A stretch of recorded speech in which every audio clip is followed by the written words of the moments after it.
رحمۃ اللہ، میری بہن اولاد کے لیے کوئی دم کوئی اس طرح کی چیز ہے ہی نہیں۔ بابے جتنے بھی ہیں جیب صاف کرنے والے ہیں، آپ اقرار الحسن کے پروگرام دیکھتی ہیں یا دیکھیں، جہاں بابے کا دا چلتا ہے عورت کی عزت پر بھی ہاتھ صاف کر جاتے ہیں۔ تو بس یہ کام درست نہیں ہے۔ کرنے کا کام جو ہے وہ یہ ہے، دعا کریں۔ زکریا علیہ السلام بہت بوڑھے ہو گئے، اولاد کوئی نہیں تھی۔ ابراہیم علیہ السلام بہت بوڑھے ہو گئے، اولاد کوئی نہیں تھی، تو کس بابے کے پاس گئے تھے دم کروانے؟ اما جی عائشہ رضی اللہ تعالی عنہا کے پیٹ سے کوئی اولاد پیدا نہیں ہوئی، نبی علیہ السلام کس بابے کے پاس لے گئے تھے؟ ہاں بھئی اولاد نہیں ہو رہی اور ان کو دم کرو، تو ایسا کچھ بھی نہیں ہے۔ کرنے کا کام یہ ہے، ایک تو دوا کرنا ہے، دوا میڈیسن۔ مرد و عورت کو، میاں بیوی کو اپنا اچھے طرح چیک اپ کروانا چاہیے ڈاکٹر سے، کس کے اندر کوئی فالٹ ہے، جس میں کوئی خرابی ہو وہ اس خرابی کو دور کرے ڈاکٹر سے دوائی لے کر۔ دونوں بالکل میڈیکلی فٹ ہوں یا انفٹ ہوں، دونوں صورتوں میں فٹ ہوں یا انفٹ ہوں، دونوں صورتوں میں دوسرا کام ہے دعا۔ بابا جی زکریا علیہ السلام نے دعا کی نا مریم علیہ السلام کے پاس، کیا دیکھ کر؟ بے موسمی پھل یا بند کمرے میں موجود پھل دیکھ کر۔ تو پوچھا انا لکی ھذا، اے مریم یہ کہاں سے آیا؟ کفیل تو میں ہوں نا، کھانے پینے کا بندوبست تو میں نے کرنا ہے، تو میرے بغیر یہ کہاں سے آ گئے تمہارے پاس؟ پاک دامن مریم علیہ السلام نے جواب دیا ہوا من عند اللہ، یہ اللہ کی طرف سے آئے ہیں۔ تو بابا جی زکریا نے جب دیکھا بند کمرہ، بند محراب، میرے علاوہ کوئی اور متولی خدمتگار نہیں ہے، اللہ کی طرف سے اگر اس اللہ کی بندی کو بند کمرے میں پھل فروٹ مل سکتے ہیں، کھانا پینا مل سکتا ہے، تو مجھ بوڑھے کو اولاد کیوں نہیں مل سکتی؟ فدعا ربہ زکریا، سبحان اللہ، یہ آل عمران کی آیات ہیں۔ زکریا علیہ السلام نے بھی اپنے رب کو پکار دیا، پہلے بھی پکارتے تھے لیکن اب تو آنکھوں دیکھا پریکٹیکل معاملہ تھا۔ جناب زکریا علیہ السلام نے بھی اللہ سبحانہ و تعالیٰ کو پکار لگائی۔ کیا پکار لگائی ہے؟ یہی کہ یا اللہ مجھے بھی اولاد چاہیے۔ فدعا زکریا ربہ، اللہ نے جناب زکریا علیہ السلام کی سن لی۔ ابراہیم علیہ السلام بوڑھے ہو گئے، اولاد نہیں تھی، مگر اللہ نے اولاد سے نواز دیا۔ پہلی بیوی سے نہیں ہوئی تو جو دوسری آپ کو آپ کی بیوی نہیں باقی، اللہ نے اس سے اولاد دے دی، پھر اللہ نے آپ کو پہلی بیوی سے بھی اولاد دے دی۔ تو سارا کام کیا دعا نے۔ ربی حبلی من الصالحین، ربی لا تذرنی فردا وانت خیر الوارثین، ربی انی لما انزلت الی من خیر فقیر۔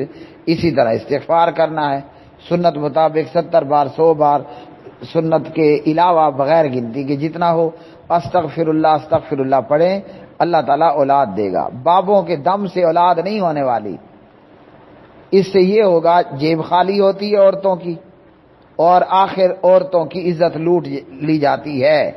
ایک واقعہ آپ کو سنا دیتا ہوں، میں نے سنا ہے، سید معراج ربانی صاحب ایک ہیں انڈیا کے، ایک بہت بڑے دائی ہیں، مبلغ ہیں۔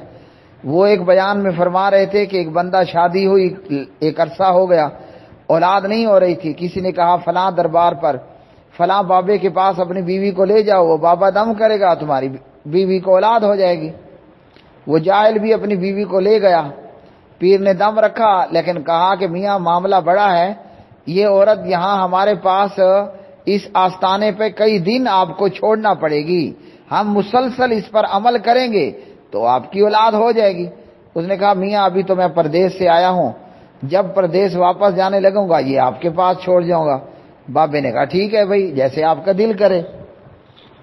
جب یہ واپس پردیس جانے لگا اپنی بیوی کو دربار یا بابے کے آستانے پہ چھوڑنے کے لیے، تو گھر میں موجود ایک بڑی اماں، کوئی بڑی عمر کی بیوہ یا متعلقہ موجود تھی، جس کا خاوند مر چکا تھا یا جا چکا تھا۔ یہ اسے بھی ساتھ لے لیتا ہے کہ چلو میری بیوی کے ساتھ آپ بھی رہ لینا۔ وہ 10-15 دن اس کی بیوی اور وہ خاندان میں موجود جو اماں جی تھی وہ وہاں بابے کے آستانے پہ رہے، لیکن آستانے پہ رہے تو کچھ دن بعد وہ واپس گھر آئے۔ مہینے ڈیڑھ بعد اس نے پردیس سے دیش میں اپنی بیوی کو کال کیا کہ ہاں بھائی کوئی امید ہوئی؟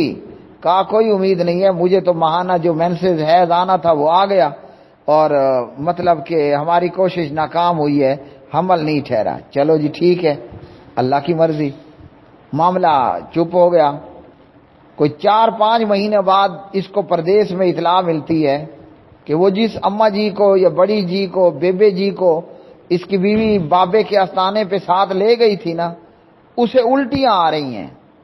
آخر الٹیاں زیادہ ہوئیں، پہلے عام دوا دارو کیا، معاملہ گمبھیر ہوا تو لیڈی ڈاکٹر کے پاس لے جایا گیا، اور لیڈی ڈاکٹر نے جب چیک اپ کیا تو کہا کہ یہ بیوی تو حمل سے ہے۔ اب اس عورت کا خاوند پتہ نہیں مر گیا تھا یا کہیں جا چکا تھا طلاق دے کر، بغیر خاوند والی عورت تھی، بغیر خاوند والی کو الٹیاں شروع ہوئیں، اور کیا ہوا، وہ حمل سے بھی ہو گئی۔ اب بتائیے حمل کہاں سے آیا؟ وہ بابے کے آستانے پر جو رہے تھے نا، یہ ان بابوں کا کمال تھا۔ بابے ان دونوں عورتوں کو لگے رہے، ایک کو ٹھہر گیا دوسرے کو نہیں ہوا۔ تو اولاد بابوں کے پاس نہیں ہے، نہ بابوں کے دم میں نہ بابوں کے تویز سے اولاد ملتی ہے۔ وہ بابا کوئی بھی ہو، اہل حدیث بابا ہو کہ دیوبندی بریلوی بابا ہو کہ شیعہ بابا ہو کہ یہودی عیسائی بابا ہو کہ ہندو بابا ہو، بابوں کے پاس اولاد کا دم کوئی نہیں ہے کہ وہ دم کریں گے اور جناب عورت کو اولاد ہونا شروع ہو جائے گی۔ بابا جیب پہ دم کرے گا، بابا عورت کی عزت پہ دم کرے گا جب اس کا جتنا داؤ چلے گا۔ اس کے لیے اقرار الحسن ARY نیوز کے 20 جو پروگرامات ہیں وہ ہمارے سامنے موجود ہیں۔ قرآن حدیث سے آپ کو بتا دیا، زکریا علیہ السلام کسی بابے کے پاس نہیں گئے، اماں جی عائشہ رضی اللہ عنہ کسی بابے کے پاس نہیں گئیں، ابراہیم علیہ السلام کسی بابے کے پاس نہیں گئے۔ ہنالک دعا زکریا ربہ، کیا کہا آگے؟ کہنے لگے قال ربی حب لی من لدنک ذریۃ طیبہ انک سمیع الدعاء، اے اللہ مجھے اولاد چاہیے۔ پیچھے کیا ذکر ہوا؟ مریم کے پاس بند کمرے میں کھانے پینے کا سامان۔ تو بابا جی زکریا نے کہا علیہ السلام اگر مریم کو یہ مل سکتا ہے تو مجھے بوڑھے کو اولاد بھی مل سکتی ہے۔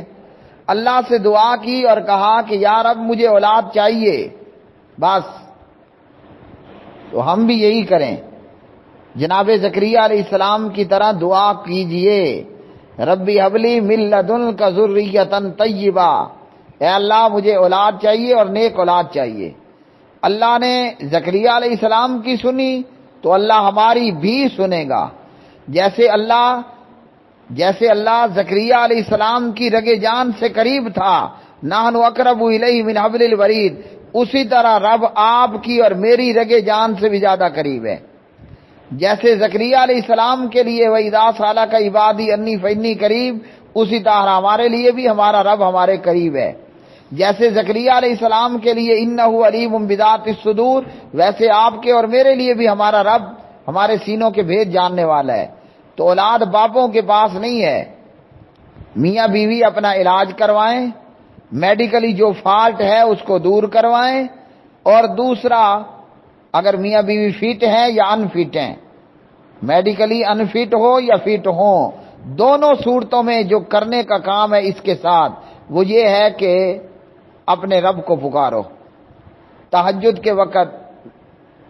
کے وقت سے مراد رات کے آخری پہر، ورنہ عشاء کے بعد سارا تہجد کا وقت ہے۔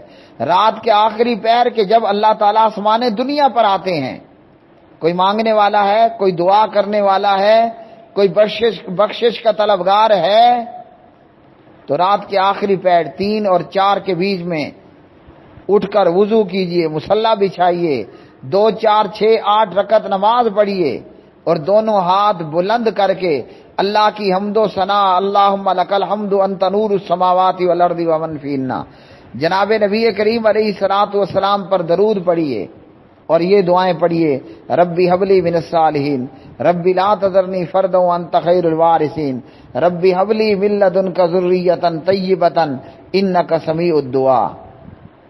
اللہ تعالیٰ دعاؤں کو قبول کرے گا اور اجڑا ہوا اور بے آباد گلشن آباد ہوگا انشاءاللہ تعالی۔